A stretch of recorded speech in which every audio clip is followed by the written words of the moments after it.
Absolument, absolument, oui. Puis en plus, c'est un moment intéressant pour échanger sur ces sujets. Alors, effectivement, moi, j'ai commencé ma carrière en finance, alors pas en M&A, mais plutôt en finance de marché et après D'accord. en gestion privée, mais ce qui m'a permis d'avoir aujourd'hui bonne connaissance et compréhension des sujets financiers dans leur ensemble. Et ça fait finalement que 5 ans que je fais du recrutement, de la chasse de tête. La majeure partie au UK. Je suis rentré en France en septembre de l'année dernière pour ouvrir la branche parisienne de Dartmouth Partners, qui est donc un cabinet de recrutement et de chasse de tête anglais à l'origine. Euh, nos core business, effectivement, sont plutôt les métiers du conseil à l'investissement, du corporate finance, et on a ouvert euh, au fil de l'eau des sujets qui touchent et correspondent beaucoup plus à notre audience aujourd'hui, à savoir des sociétés en portefeuille de gros clients qui sont des fonds private equity. Et comme tu l'as dit, moi, c'est un sujet qui me touche tout particulièrement parce que j'ai eu l'occasion assez rapidement d'accompagner des startups dès leur démarrage, dont une qui est en portefeuille chez Sésame, pardon, chez Angel Square, qui est Sésame, et chez qui je suis aussi investisseur. Je trouve super intéressant l'opportunité de pouvoir à la fois investir et accompagner dans le recrutement, euh, puisque on sait qu'un des gros sujets pour les startups, c'est la gestion des ressources humaines, et on va essayer de voir aujourd'hui, surtout dans un contexte aussi Ouais, ouais, spécial. qui est très particulier. Ouais. Bah, nous, ce qui nous a donné envie de te faire intervenir, c'est surtout qu'on a vu que, enfin, on a des retours plutôt positifs, des sociétés qui continuent justement à recruter, et on avait envie de leur adresser un message. France Digital référence plus de 200 startups en ce moment, avec Confinim et Recruter, qui sont en plein recrutement. Il y a des récentes études qui montrent que les entreprises sont actives. Il y a un syndicat de cabinets de recrutement qui, lui, parle d'une baisse de l'activité assez importante dans ces métiers-là. Donc, c'est quoi, toi, ton humeur un peu du marché côté cabinet de recrutement, recruteur, et pour les candidats? Est-ce que tu peux nous en parler un peu, nous briefer? Alors, côté cabinet de recrutement, ce serait mentir de dire que la période est pas compliquée. Il faut quand même le savoir, et même au niveau international, même si on reste au niveau européen, beaucoup de sociétés de recrutement ont quand même réduit la voilure, se sont séparés de pas mal de consultants. Bon, après, une fois que c'est dit, il y a quand même des sujets qui sont encore à traiter. Moi, j'aime bien voir ça aussi comme des bonnes opportunités, parce que ça peut être le bon moment pour réadapter un peu les messages et les sujets qu'on couvre. Euh, Aujourd'hui, moi, le marché, je le vois avec cet angle euh, d'une sélectivité qui va évidemment être accrue côté employeur, puisque le rapport de force, malheureusement, pour les candidats, a un petit peu changé. Je veux dire que pour une société aujourd'hui qui aurait la capacité financière de se projeter et de recruter des gens, ils vont avoir accès à des profils peut-être beaucoup plus capés que ce qu'ils auraient dans un marché, je dirais, où tout va bien. Et finalement, les meilleurs profils vont dans les sociétés les plus dynamiques, ou celles qui ont le plus pignon sur eux. Euh, Ouais, d'accord. Donc ouais, ce qu'on soulignait en échangeant ensemble, c'est le danger de se mettre en stand-by. Alors après, il y a des sociétés qui sont directement impactées dans leur activité très lourdement. Bien entendu, vous ne pouvez pas faire autrement. Mais en tout cas, le danger pour des sociétés qui continuent à se déployer même sur un rythme d'activité plus faible, ou de se mettre un peu en stop and go, c'est-à-dire d'arrêter complètement de communiquer sur leur marque employeur, sur leur activité, de mettre en stand-by tous les processus de recrutement.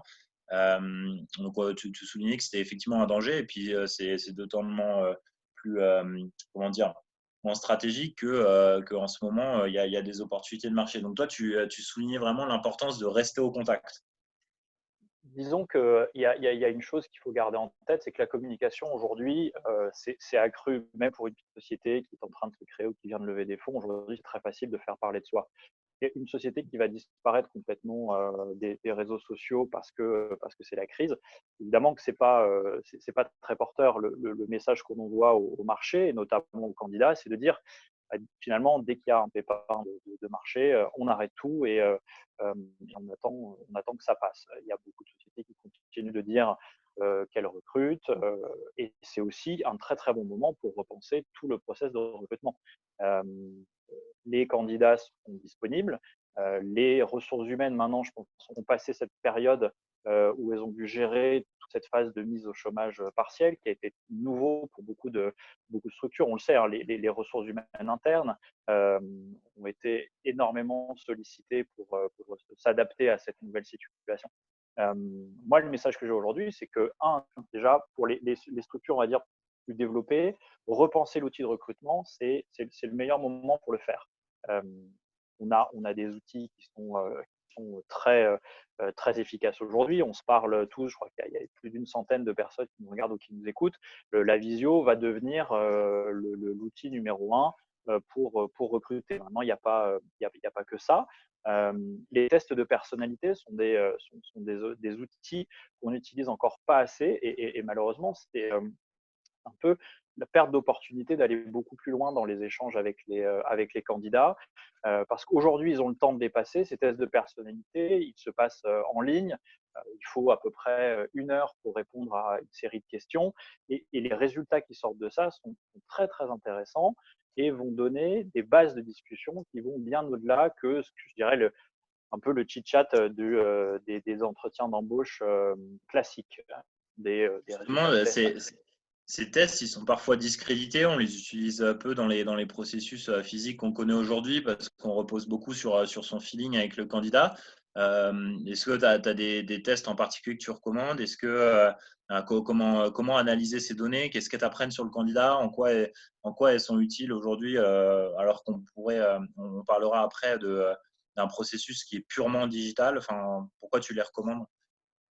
Alors déjà, le warning là-dessus, c'est qu'il ne faut absolument pas prendre les résultats de ces tests comme argent comptant. C'est-à-dire que ce n'est pas parce qu'il y a écrit quelque chose là-dessus que c'est de la vérité à 100%. Il y a des très bons tests qui donnent ne serait-ce que des pistes de discussion.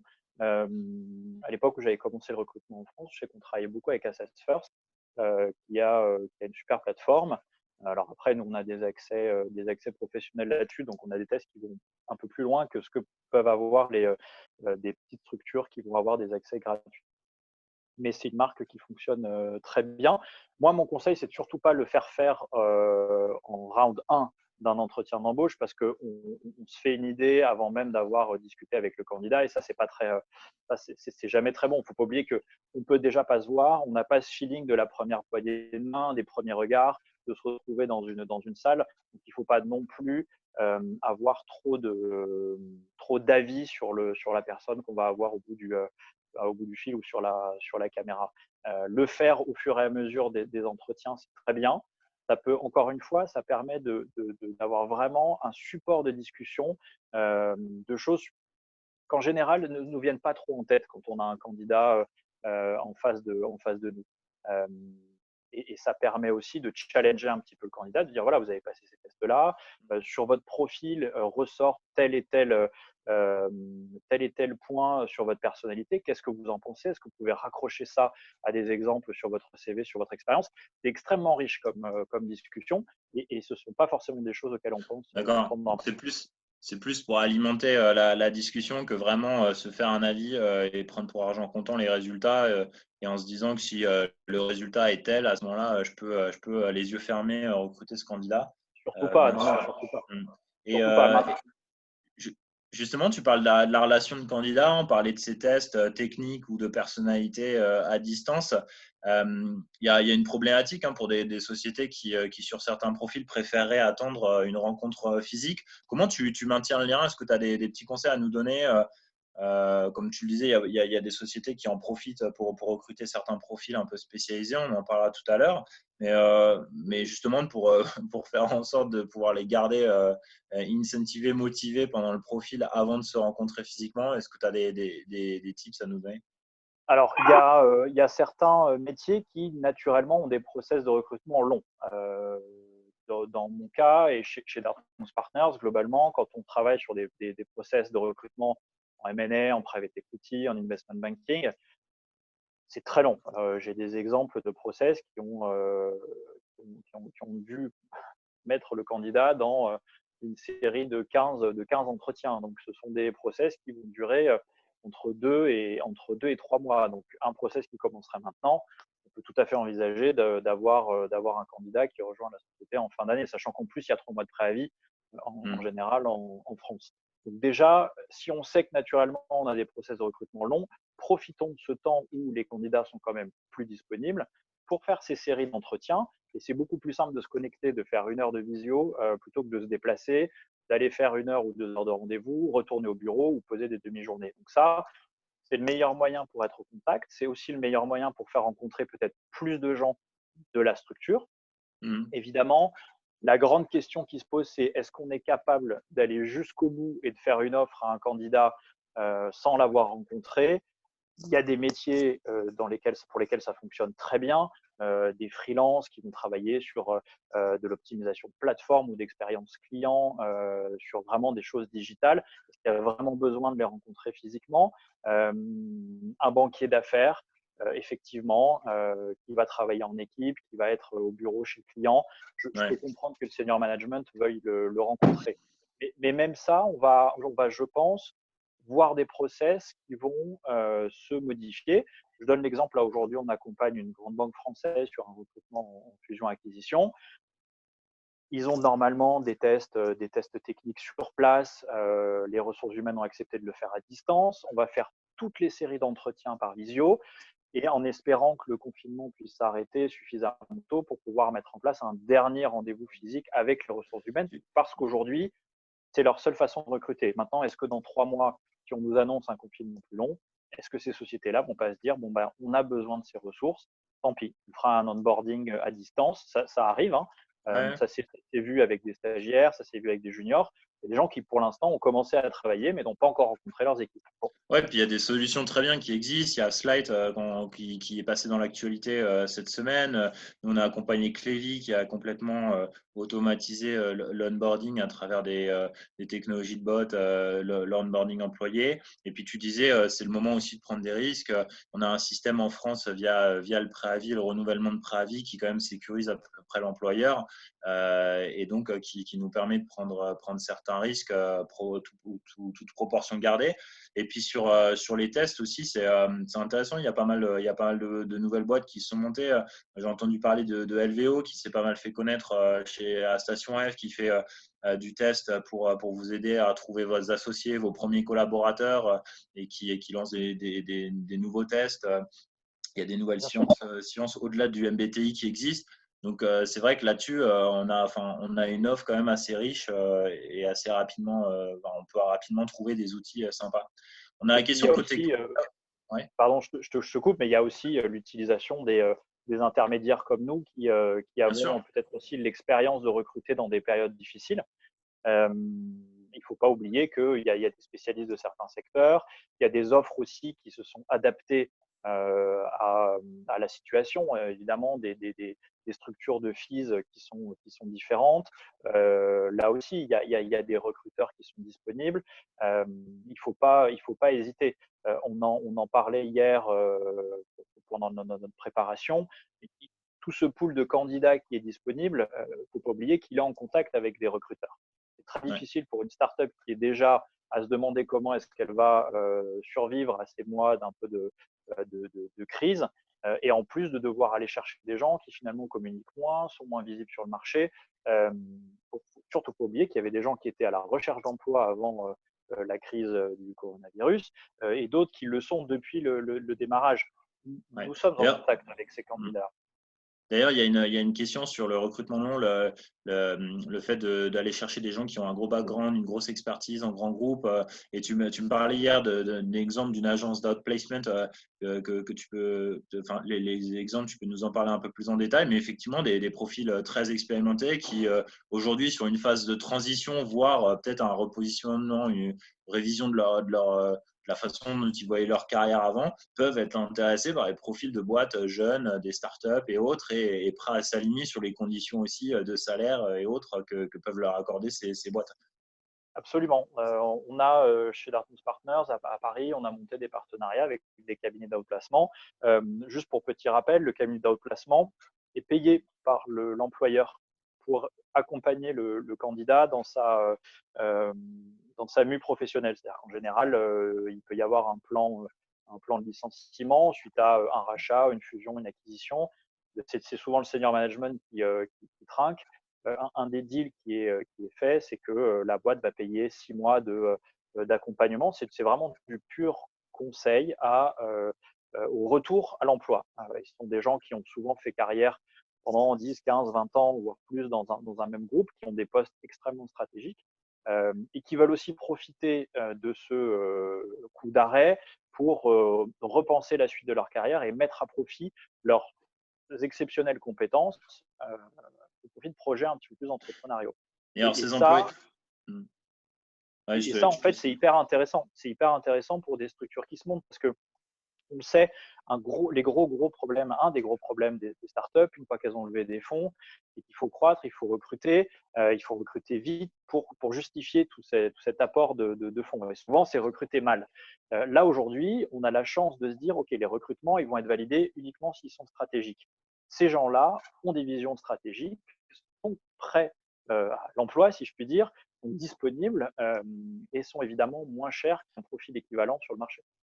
D'ailleurs, est-ce que tu as des conseils de contrats? Tu parlais de contrats de freelance et d'autres modalités. On sait que certains peuvent être intéressés à être incentivés au capital, voire investir. Est-ce que tu as quelques exemples ou ordres de grandeur sur des profils, disons, 10, 15 ans d'expérience grand groupe, sur un métier très précis qui peuvent être utilisés dans une startup? Je sais pas, tu as des exemples ou des standards à nous donner? Alors, les standards, c'est différent, c'est compliqué parce que chaque grand groupe a des politiques de rémunération extrêmement différentes. Le grand groupe français, un peu industriel par définition, va pas être celui qui paye le mieux.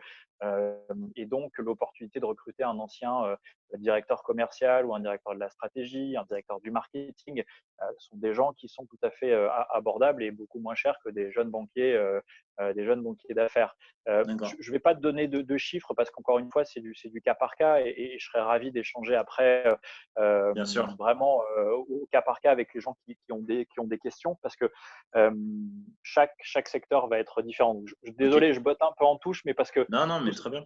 Tu que es. je souhaite dire, c'est que même côté Ouais. candidat, il y a des gens qui vont avoir des obligations familiales et donc financières qui vont devoir rester sur des niveaux de rémunération assez forts, d'autres qui ont un petit peu anticipé et qui souhaitent vraiment se réinvestir dans un projet et qui sont même capables, comme tu me l'as dit, d'apporter du cash, de rentrer au capital ou alors de faire une sorte de contrat un peu de consultant, de freelance. Ouais. Aujourd'hui, il y a quand même de moins en moins de CDI et on va beaucoup plus vers des contrats plus flexibles. D'accord, OK. Bah, ça, c'est super intéressant de savoir que ces gens-là qui ont l'habitude de la sécurité et des contrats grands groupes sont aujourd'hui prêts aussi à travailler sur des contrats de freelance beaucoup plus flexibles pour venir en soutien à des boîtes qui le voudraient et partager des aventures de start-up. Visiblement, on a quelques intéressés par des postes juniors, seniors dans les fonds de PE et fonds de VC. On a quelques questions, notamment sur en gros, est-ce que les fonds restent proactifs dans le recrutement, notamment sur les analystes, sur les profils seniors aussi? Est-ce que tu as des retours à nous faire, des feedbacks de fonds sur leur tendance de recrutement? Est-ce qu'on est plutôt au report, à l'annulation ou il y a quelques fonds qui sont actifs justement? Alors, les gros fonds côté ont quand même mis pas mal de choses en stand-by. Il y a des fonds très opportunistes, les fonds qui sont un petit peu spécialisés dans le retournement, dans les special situations, donc c'est-à-dire le rachat de sociétés un peu en difficulté. Il va y avoir une très grosse activité là-dessus. Par définition, un fonds, encore une fois, sur des structures pas trop importantes, sont très opportunistes. Je sais on reste en contact de clients qui sont toujours ravis de recevoir des CV et qui sont capables de lancer des discussions, même si au moment où on se parle, il n'y a pas forcément un poste. D'accord. Ce sont Ouais, des donc gens qui sont capables toi, d'anticiper. toi, tu conseillerais, alors on a aussi une question d'un candidat qui demande comment gérer, être proactif, comment gérer ses relations justement avec les employeurs avec qui discuter au préalable ou même prendre des nouveaux contacts. Qu'est-ce que tu conseilles sur les métiers PEVC, mais aussi sur les startups? Bon, enfin, j'aurais tendance à dire plutôt la proactivité, mais est-ce que tu peux nous dire un peu comment réagir en tant que candidat, comment suivre sa relation avec ses Bah, recruteurs? c'est une bonne occasion, je pense, pour peut-être demander à discuter avec plus de gens. d'avoir aussi le temps de faire beaucoup plus de recherches sur la structure, de se renseigner aussi sur d'anciens employés de cette boîte-là et de les contacter pour avoir un peu des feedbacks. C'est quand même un moment où on a plus de temps libre. Il faut en profiter pour, une fois que les choses reprendront, qu'on ait le maximum d'informations de notre côté.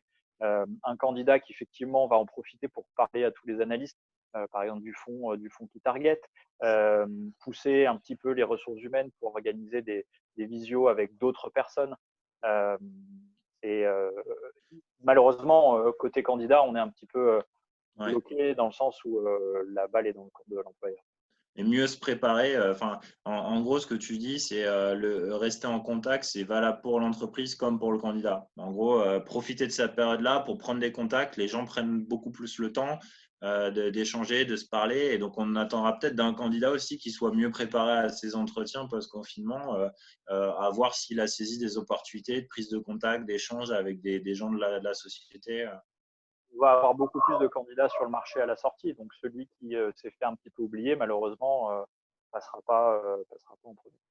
Et alors là, on a une question peut-être un peu plus précise, mais est-ce que tu aurais justement pour ces candidats, certainement, j'imagine que la question est centrée sur des profils plus financiers. Est-ce que tu as des tests de personnalité ou des tests techniques à recommander à ces candidats?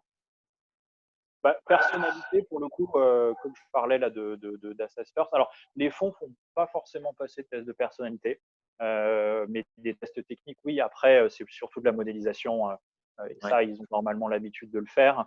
Que ce soit des business cases comme de la modélisation de cash flow pour des postes juniors, c'est un peu le b.a-ba. Donc, en profiter euh, pour se reformer là-dessus peut-être, ou quelqu'un qui sortirait d'école et qui aurait que un ou deux stages, de vraiment se baquer là-dessus et d'arriver hyper fort quand les entretiens reprennent. d'accord. Parce que c'est très binaire hein, dans l'environnement des fonds. Moi, j'ai beaucoup de clients qui mettent le premier test, c'est le test technique. Ils ne rencontrent même pas le candidat. Le candidat vient sur place, fait le test, et après, en fonction du résultat, on enchaîne sur des entretiens. Ouais, Il donc n'y a là, pas de discussion là-dessus. tu disais que ces tests-là peuvent être facilement faits à distance et sont faits à distance par certains de tes clients, soit en gardant la caméra allumée, soit en donnant des temps peut-être un peu plus courts d'exécution. De toute façon, enfin, On on a discerne assez. absolument, nous, on a des mandats partout en Europe. Quand on recrute pour un fonds au Luxembourg qui recrute des analystes qui aujourd'hui sont en Angleterre ou à Paris, et ben les RH envoient le test de modélisation à telle heure. Il a 3 heures pour faire le test, il doit le renvoyer. S'il ne le renvoie pas à l'heure, forcément, ça va avoir un impact. Et voilà, et après, on démarre les visios et on fait déplacer le candidat une fois que tout le monde est sûr d'avoir envie de le rencontrer. Donc finalement, dans beaucoup de cas, on n'est pas très loin de ce qu'on voit aujourd'hui. Hein. D'accord. Et bon, enfin, on va arriver tout doucement à la fin de l'échange pour se concentrer sur les questions qui nous sont posées. Là, Ouais. l'horizon de reprise, il est assez flou. Hein. On parle de différents scénarios en U, en V, en L. Bon, bref, c'est assez difficile d'y voir clair. Comment toi, tu ressens, j'imagine que t'es pas devin non plus, mais comment tu ressens les perspectives? Comment vous en parlez dans le secteur? Et bref, enfin, voilà, comment tu vois le marché et le rebondissement, le retour du marché? Après, le marché, c'est un grand terme. Bien De notre sûr, bien côté, ça sûr. ne veut pas dire grand-chose parce qu'il y a des activités qui continuent de tourner. Bon, nous, on a la chance d'avoir un portefeuille client assez large.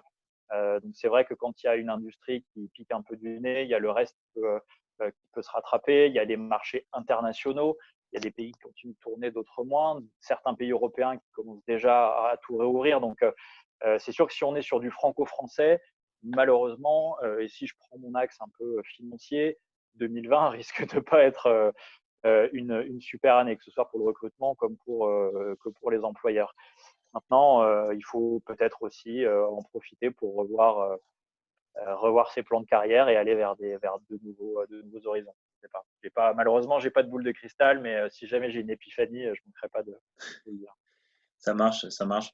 Bon, en tout cas, on retient pas mal d'éléments de ton intervention et tes retours d'expérience. Et surtout quand vous en avez les moyens, de pas arrêter les processus, voire de vous reposer sur de l'outsourcing, sur des cabinets qui, eux, prennent les risques, hein, et puis pour défendre leur réputation et parce qu'ils en ont le savoir-faire, continuent à garder des relations avec les candidats et les suivre pour surtout que vous ne perdiez pas des opportunités, prendre des risques parce que y a quand même des préavis, il y a des contrats de freelance aussi à proposer à des profils spécialisés qui pour des raisons de fusion de grands groupes ou des chômages techniques ou autres, se posent des questions sur le futur de leur carrière, essayer de trouver donner à leur carrière un second souffle ou une autre utilité à leur expérience. Et puis en gros, profiter de cette période pour surtout bien huiler ses process, les digitaliser un maximum, parce que comme tu disais, le rapport de force, il est clair qu'il va être à l'avantage de l'employeur sur les prochains 6 mois ou voire après. Donc, les entreprises qui recrutent aujourd'hui ont forcément accès à un pool de candidats beaucoup plus sympa et de façon moins compétitive. Mais derrière, c'est bien une course aux candidats qui va se mettre en place. Et dans ce cadre-là, il faut être le premier à shooter, il faut être celui qui maîtrise le mieux sa relation candidat et sa relation. Donc voilà, c'est important de bien préparer et de ne pas se mettre en arrêt sur les sujets RH et le recrutement. Absolument. Moi, j'avais envie d'avoir un peu un message positif pendant cet échange parce que je pense que les médias se chargent de nous remettre la tête dans le trou régulièrement. C'est Il y a clair, des ouais. opportunités. Il y a des opportunités pour des sociétés en croissance, même des jeunes sociétés. Il y a beaucoup de profils et de talents disponibles aujourd'hui qui sont capables alors certes, dans des conditions financières différentes, de vous permettre aussi d'envisager la suite. C'est vrai que 6 mois, 1 an, à l'échelle d'une société, ça peut être énorme, comme finalement ça peut être juste un obstacle à franchir. Donc il faut pas non plus sombrer dans le défaitisme et utiliser et voir surtout ces opportunités de marché. Ouais, exactement. Bon, je vais descendre un peu les questions. Ouais, bien sûr. N'hésitez pas à poser vos questions, profitez-en, c'est le moment. Pierre-Emmanuel, merci pour ta question. Donc Darmos, tu disais, hein, c'est un cabinet international, où vous faites des recrutements à l'étranger et surtout pas qu'en France. Donc Pierre-Emmanuel qui nous demande comment contractualiser avec les personnes à l'étranger qu'on paye aujourd'hui sur facture comme des freelancers, mais pas idéal pour couverture santé et retraite. Qu'est-ce que tu leur proposes, idéalement sans ouverture de filiale? Est-ce que tu as des insights à nous donner là-dessus ou... Alors, je ne suis pas forcément le go-to là-dessus, dans le sens où nous, on fait vraiment, on gère beaucoup, enfin, la majorité de nos contrats sont contrats permanents, enfin, l'équivalent du CDI à l'international. Maintenant, je pense que mettre en place un système de consulting et de règlement uniquement sur facture d'heures travaillées, ça fonctionne aussi, surtout si la personne est à l'étranger. Maintenant, c'est vrai qu'en termes de couverture, euh, c'est une autre question. Et encore une fois, ça va dépendre des pays et des marchés. Donc, si le focus aujourd'hui, le plus important, c'est d'avoir la ressource, un contrat de consulting à distance, je pense que ça peut fonctionner. D'accord. Ok. On a pas mal de candidats, hein, finalement, et de futurs diplômés, qui posent des questions sur les métiers PE, M&A, TS. En gros, comment on peut trouver, enfin, quels sont les parcours qui sont les idéaux pour commencer en charge d'affaires en PE, commencer par le M&A, le TS ou le conseil financier en restructuring. Est-ce que tu as des éléments de réponse à leur donner? Alors, il n'y a pas une seule réponse, mais effectivement, si on prend le M&A d'un côté, il y a le M&A dans une petite boutique indépendante qui va être de fait un peu plus ouverte à des profils qui n'ont pas forcément coché les cases du école de commerce ou d'ingénieur avec la spécialisation en finance, voir le MBA et les 2 premiers stages, voire les 3 premiers stages en banque. On peut aller vers des structures un peu plus flexibles. Il ne faut pas oublier que ce sont des secteurs très sélectifs.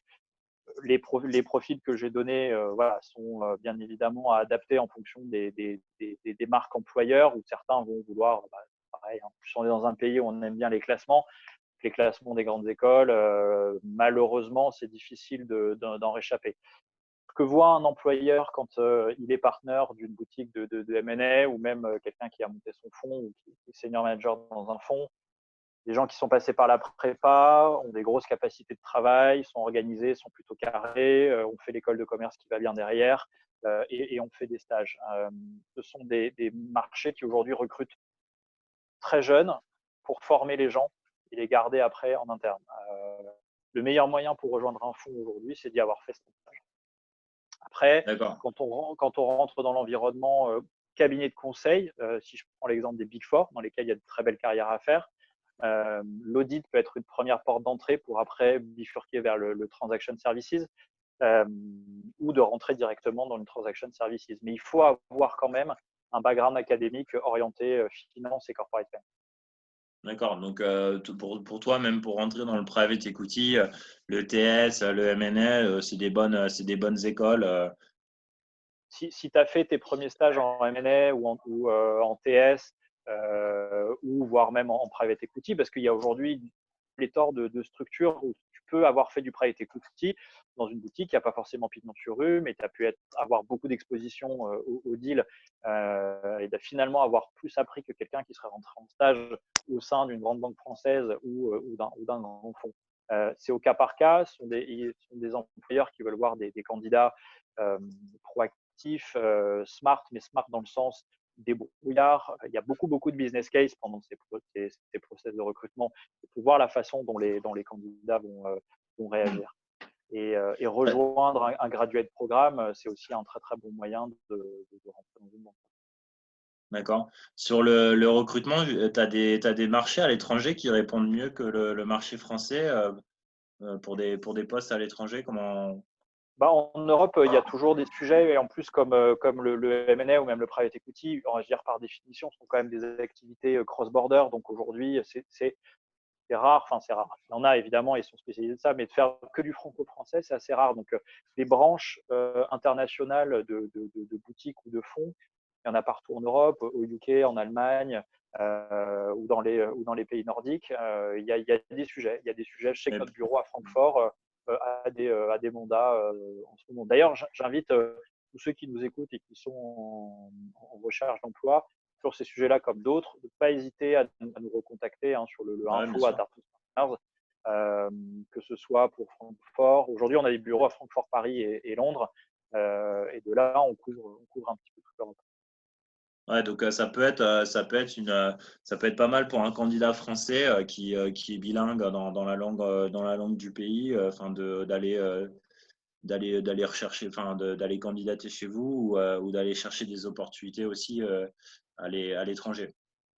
Oui, je recommande vraiment, vraiment l'expérience à l'international. Ouais. On a aujourd'hui des clients qui ne considèrent pas un CV, aussi solide soit-il, de quelqu'un qui n'aurait pas fait 6 mois ou un an à l'étranger. D'accord. Ok, très bien. On a Elodie Serfati qui profite de ce webinaire pour nous dire que pour les tests, on en a un pour des tests de compétences au-delà de la personnalité, mais technique et soft skills. Il y a People In qui propose sa solution. Donc, n'hésitez pas à passer un coup d'œil et regarder.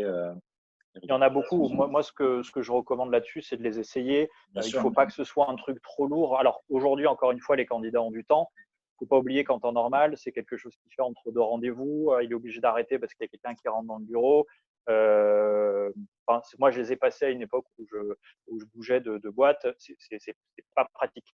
Donc, il faut aussi trouver les formules assez simples pour le candidat. D'accord. Et toujours pour parler, tu disais tout à l'heure que c'est le TS, les Big Four sont des bonnes écoles et qu'il y a des belles perspectives de carrière pour des jeunes diplômés. Justement, bah, pour les diplômés 2020, il y a des opportunités dans ces cabinets-là. Alors là, à mon avis, les connaissances sont des structures qui, naturellement, sont très volatiles sur les cycles de recrutement. Je ne serais pas étonné que là, les choses soient un petit peu gelées. Pour les stages, malheureusement, de cette année, ça risque d'être compliqué. Après, les premières embauches, de toute façon, ce sont des structures qui vont devoir continuer à recruter très vite dès que ça va réouvrir. Structurellement, un Big Four, si vous prenez une activité TS d'un des Big Four à Paris, des centaines de personnes par an qui passent et des juniors, donc il y a toujours des opportunités. Et je dis Oui, Big Four, mais attention, il y a tous les autres cabinets qui ne sont pas reconnus comme tels, Ouais, bien qui sûr. font aussi très très bien, hein, des pure players qui font pas d'audit comme le ferait un Big Four et qui font des super choses. D'accord. Bon, bah top. Et puis en tout cas, si vous cherchez des opportunités et puis cherchez à travailler, à faire travailler votre cerveau, il y a aussi des startups, à mon avis, qui seraient pas mal intéressés par avoir quelques candidats, candidates qui puissent les aider sur des nouveaux projets. Il y en a pas mal qui repositionnent certaines de leurs offres, qui recherchent des nouveaux devs, qui sont pas forcément en mesure de recruter, mais intéressés à avoir de nouvelles idées et puis avoir des gens qui s'impliquent dans les projets. Donc, n'hésitez pas à regarder. Encore une fois, France Vita a fait un super boulot. Il y a une liste assez exhaustive de pas mal de startups qui sont en cours de recrutement ou intéressés pour avoir des candidats. Et puis après, il y a diverses solutions. Soyez malins, soyez débrouillards.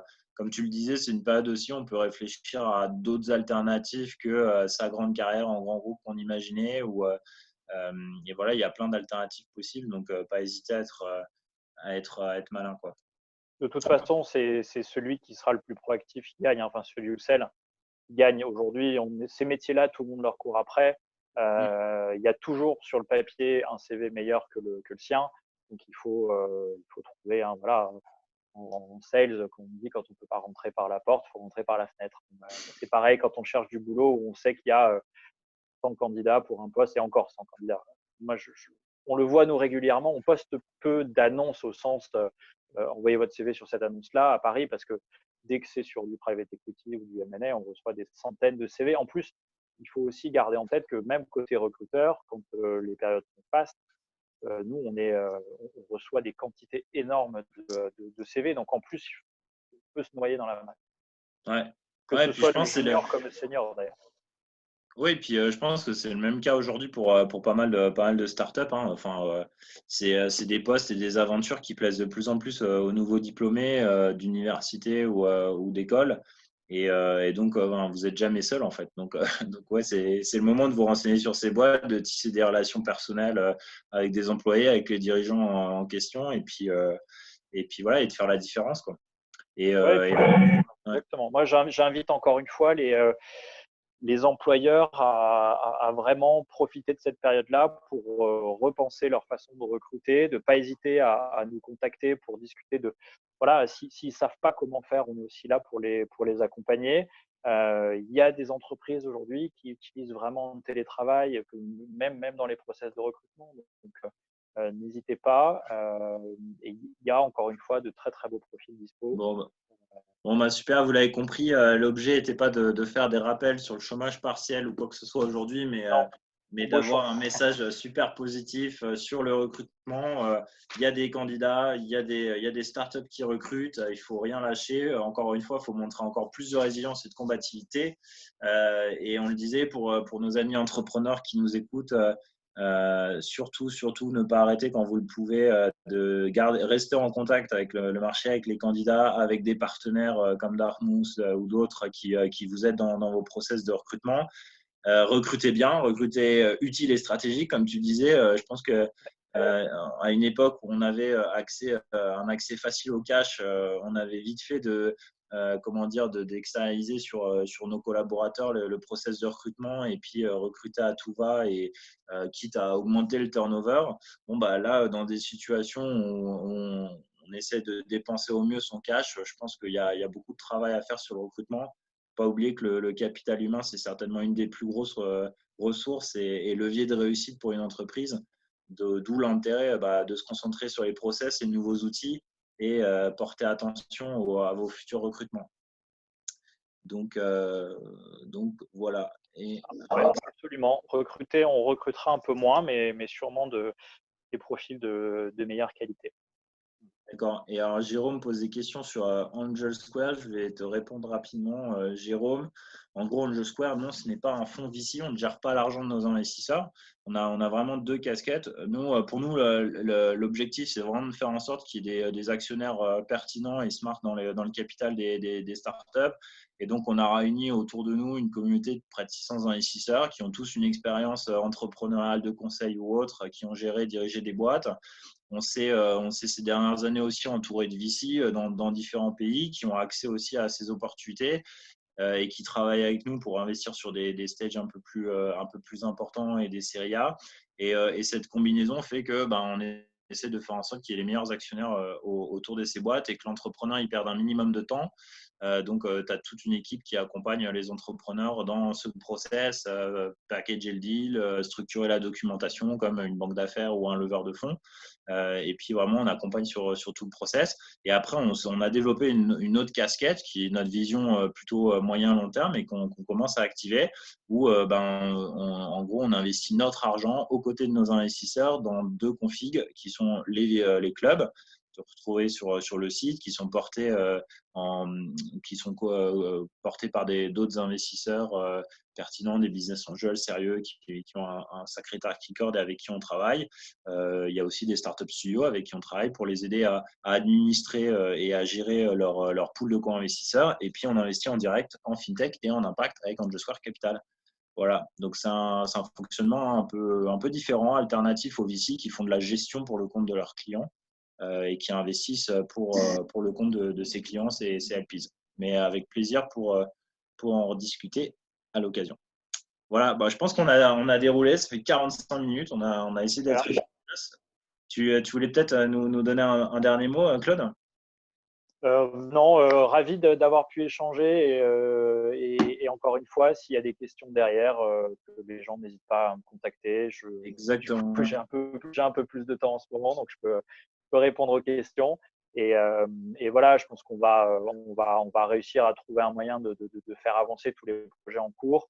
Il y a des process de recrutement en cours qui continuent. Il faut pas non plus tout arrêter parce que les autres autour arrêtent. Je pense qu'il y a des entreprises suffisamment solides et qui ont des visions moyen à long terme de continuer à avancer là-dessus. Bon, et puis attention, pendant vos entretiens vidéo, c'est pas parce qu'il y a la vidéo qu'il faut s'habiller très très bien en chemise costard en haut et en short de bain parce qu'il y a du soleil en bas. Donc voilà, mettez-vous dans de bonnes dispositions, lâchez rien, soyez résilients. On vous souhaite le meilleur et la santé dans ce contexte. Prenez soin de vous, prenez soin de vos proches et puis on se dit vendredi prochain. N'hésitez pas à contacter Claude en direct si vous le souhaitez. On vous partagera ses coordonnées et il se rendra disponible. À très vite, Claude. Oui, Merci. super, merci David. Au revoir. Bye, au revoir.